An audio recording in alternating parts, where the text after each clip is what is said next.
ইস্তফা দিলেন ধর্মেন্দ্র প্রধান।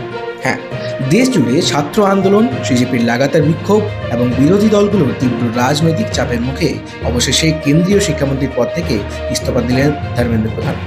নিট সহ বিভিন্ন প্রতিযোগিতামূলক পরীক্ষায় প্রশ্ন ফাঁস ও অনিয়মের অভিযোগকে কেন্দ্র করে গত কয়েক সপ্তাহ ধরে উত্তাল ছিল দেশ।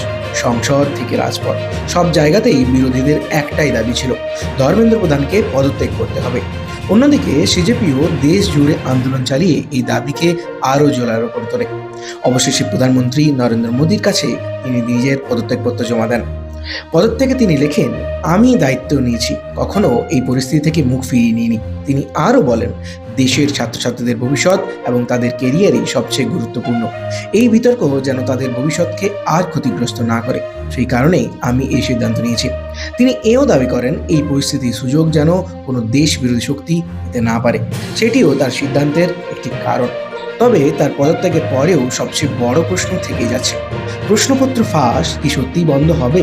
ভারতের পরীক্ষা ব্যবস্থা কি আবারও স্বচ্ছ ও বিশ্বাসযোগ্য হয়ে উঠবে, নাকি শুধু একজন মন্ত্রীর পদত্যাগেই এই বিতর্কের সমাপ্তি ঘটবে? এখন সেই প্রশ্নের উত্তর হচ্ছে গোটা দেশ।